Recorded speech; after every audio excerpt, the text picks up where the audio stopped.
guys, welcome to Mara Makes. In today's episode, we're going to be continuing the quick bread series and making a Clementine almond olive oil loaf cake.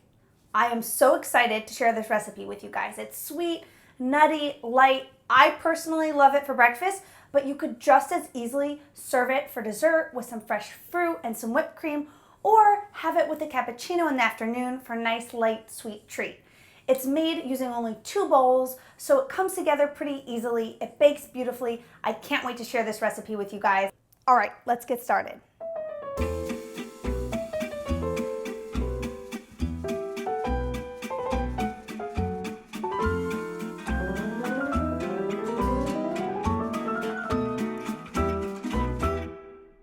Let's go over our ingredients before we start baking. First, we have our dry ingredients. We have 1 cup of all-purpose flour and 1/2 a cup of almond meal, which is ground up almonds, basically almond flour.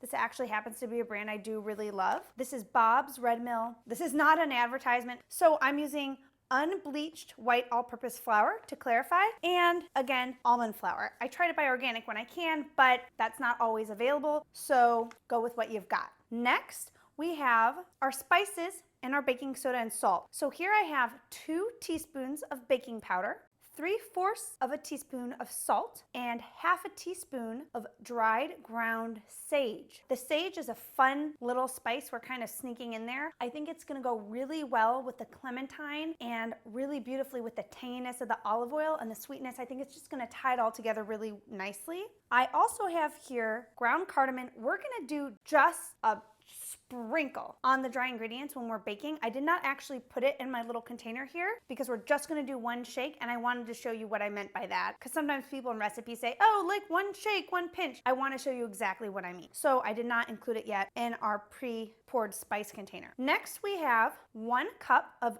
granulated white sugar. Then we have 2 clementines. I actually think these might be cuties I'm using today, but basically any orange or type of orange will work. We're gonna zest them. We're gonna get 1 tablespoon of the zest, and then we're gonna juice until we have about 1 tablespoon or so of juice. Then we have 3/4 a cup of Greek yogurt, 2 eggs. These are organic, Vital Farms. If you watch my videos, you'll know I'm a big fan of their company. So these are 2 Vital Farms organic pasture-raised eggs. Then we have organic almond extract. I love extracts. I think they're a great way to infuse some fun flavors into your baking. Almond extract is what we're going to be using today instead of vanilla extract. Then we have 1/2 a cup of extra virgin organic olive oil. And last but not least, I have a little bit of butter that we're going to use to grease our baking pan today before we put our batter in. All right, guys, that's all of our ingredients. Let's get baking. First things first, we need to preheat our oven to 350 degrees. Make sure that your oven rack is in the middle of the oven.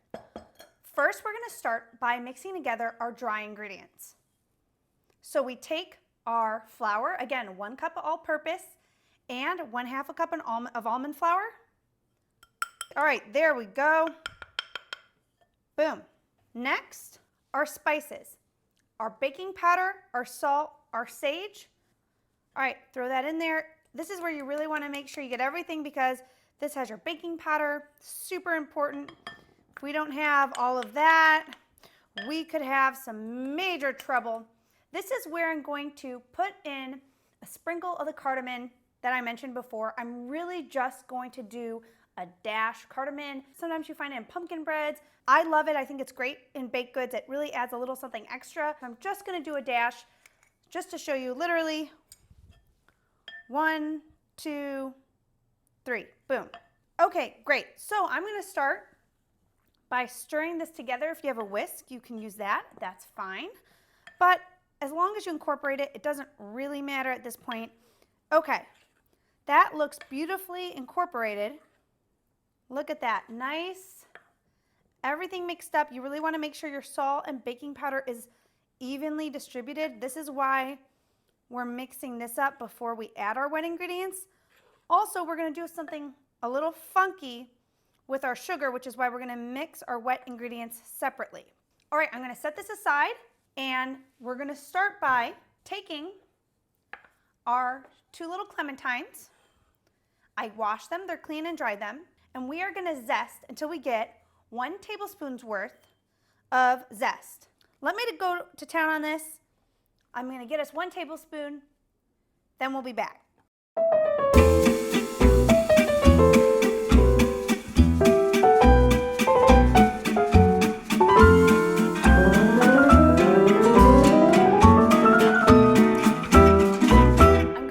The big guns because my other grater was giving me a little bit of a hard time. I've been using a lot lately. I think it might be dulling out a bit.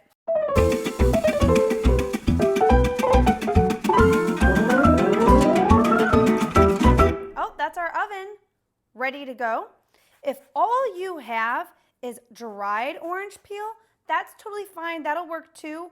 But the freshness of zesting from the fruit directly will lend a brightness and a sweetness to your loaf that dried orange peel just won't quite give you. This looks like it should be enough. I'm going to scrape this down. So this should be about 1 tablespoon if I were a guessing woman. Let's see. All right, yeah, this looks just about perfect. Let me take the last bit. This is about the zest from 2 clementines. My clementines were kind of torn apart by my first grater. 1 tablespoon, that's what you need.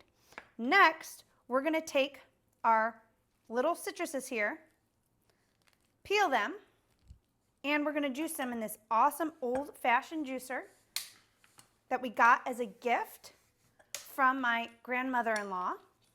Ideally, you have the peel still attached and you've cut it in half when you're juicing it, but things sometimes go a little awry in the kitchen. That's fine, that's just part of the process. Perfect, 1 tablespoon. In fact, it's a little extra. Boom, you can use a little extra, that's fine. So a little over 1 tablespoon of juice and 1 tablespoon of zest. All right, great. Now we're gonna move on to our wet ingredients, starting with our 1 cup of granulated sugar. This is not a wet ingredient, but we're gonna make it one. So you pour your sugar in, then you take your 1 tablespoon of clementine zest and 1 tablespoon or so of clementine juice, and you're gonna mix it into the sugar. Look at that. Beautiful. We're gonna take our little bitty spatula here and scrape, get every last drop. We're now going to take the sugar and the zest and the juice and mix it. See how our sugar is no longer a dry ingredient? Take the back part of your spatula, the back part of your spoon, press it so that the zest and juice is absorbed into the sugar. All right, once it's fairly absorbed and it looks like you have an orange paste, you're ready for your other ingredients. We're gonna start with our Greek yogurt, 3/4 a cup. And boom. All right, great.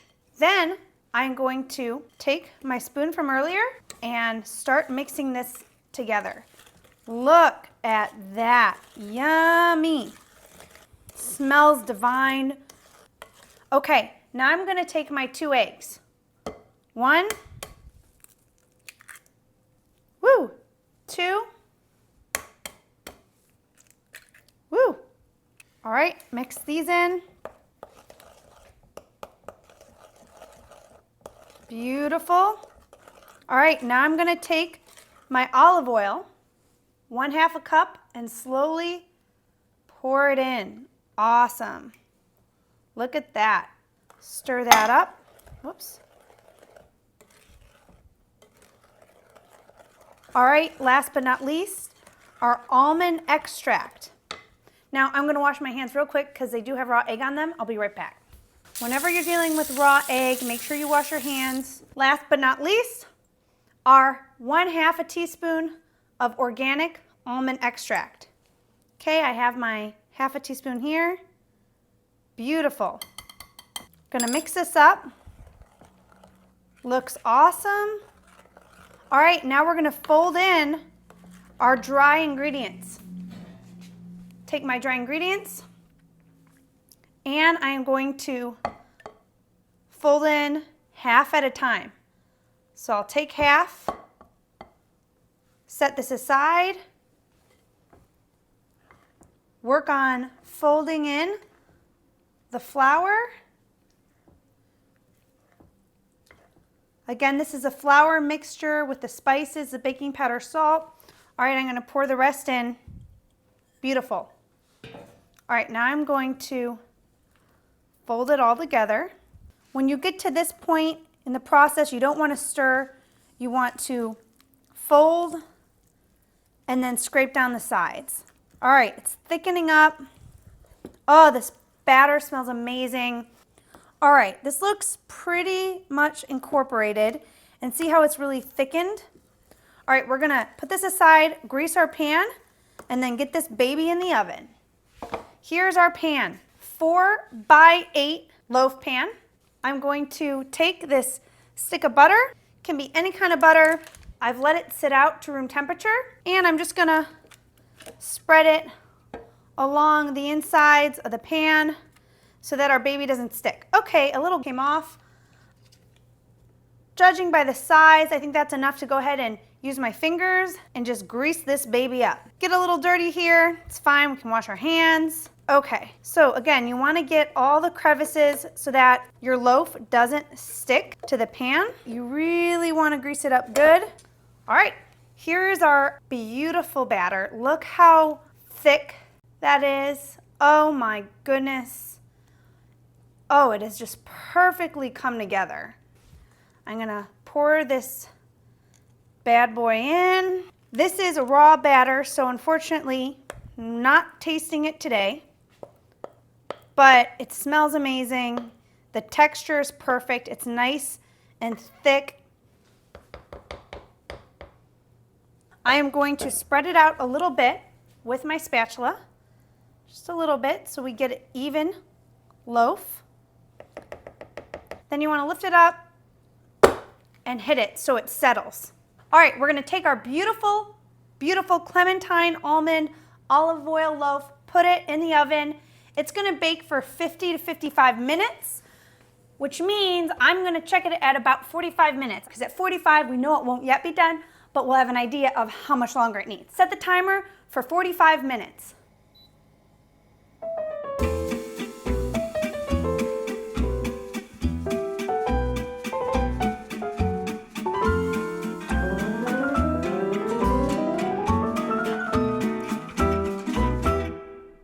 It's been about 45, 46 minutes or so. Let's see where we're at. My God, this smells absolutely incredible. So I'm gonna give it 2 more minutes and then take it out. All right, this has been in for about 50 minutes. Look at this. Gorgeous. Let's just see where we're at. No, I think there's nothing on this toothpick. Okay, yeah, that's perfect. I think if I had left it in any longer, it probably would have dried out a bit. This smells absolutely amazing. All right, I'm gonna let this cool in the pan for about 10-15 minutes. Then I'm gonna flip it onto a rack and let it cool all the way off on the rack. All right, guys, it's been cooling in the pan for about 15 minutes. Now we're gonna flip it onto a rack so it can cool the rest of the way down. Use a mitt because from experience, even if this part has cooled, the bottom is still going to be really hot. So we're going to take one of the racks, cookie racks, put it on top, and hold the bottom, remember, wear a mitt, and we're going to flip the pan upside down. Oop, there comes the cake, I can feel it. Beautiful. Now we're going to take our second cookie rack with the feet facing up and do a quick flip. Beautiful. Oops. And there is our gorgeous, gorgeous, gorgeous Clementine almond olive oil cake. Oh, I am so excited to try it. All right, so we made it.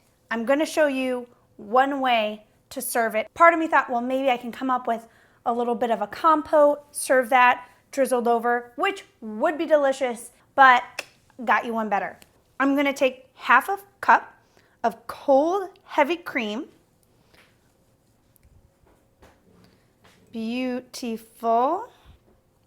Then I'm gonna take about a tablespoon and a half of granulated sugar. Boom.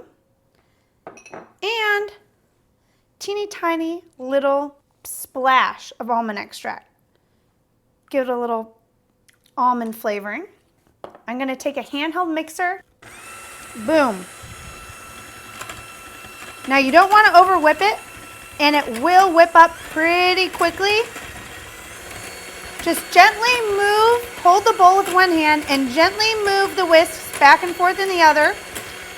You wanna whip until peaks start to form, but basically when you pull it back and forth on the cream, it'll start making little waves. All right, that's what you want it to look like. Okay, so we have our whipping cream, our almond flavored whipping cream. I'm gonna cut a little bit of this loaf. Oh, did you hear that crunch? Oh, look at that crumb. Oh my goodness. This looks amazing. Look at that. Oh my God, is this gorgeous?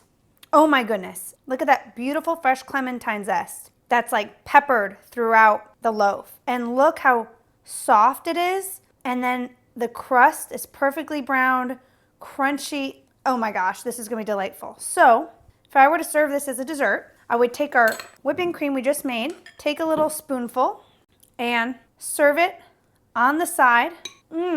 Wow, that almond whipping cream is out of this world. On another one of our video series, we're gonna be doing a vanilla black pepper strawberry balsamic swirl ice cream, homemade, and we're gonna teach it in another one of our videos on a future episode, so stay tuned for that. I think that serving this loaf with a little bit of this is going to be to die for. All right, I'm just gonna take a little bit, not a lot, just a little scoop, and I'm gonna plop it right on top. Now, look at that. Now we are going to taste the cake. I'm gonna start by tasting the side that doesn't have anything on it, so I know just what the cake alone tastes like. Oh, it smells so good.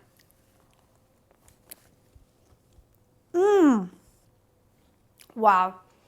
I can really taste, first and foremost, the olive oil actually, followed by a really nice aftertaste of clementines, and it's sweet and nutty and crunchy. All right, now I'm gonna try it with a little bit of the ice cream and the whipping cream.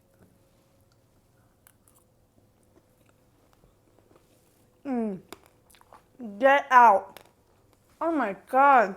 That crunch is there's little chunks of white chocolate in the ice cream. The strawberry balsamic jam swirl and this almond whipping cream paired with this cake is unreal.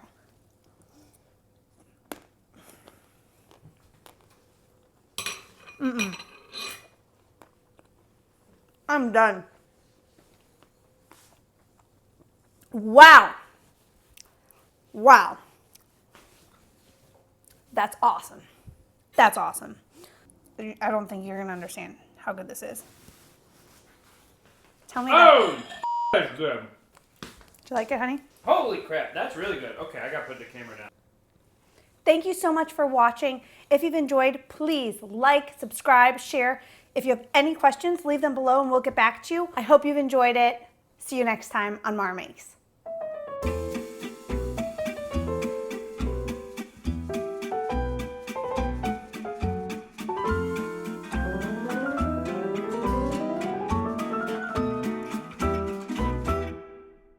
My little clementines that I was supposed to be able to zest literally disintegrated in front of me. I took another zester, just like, you know, zest, anybody can zest. It zested, but like the peel fell apart. Have you ever juiced just pulp with your hands?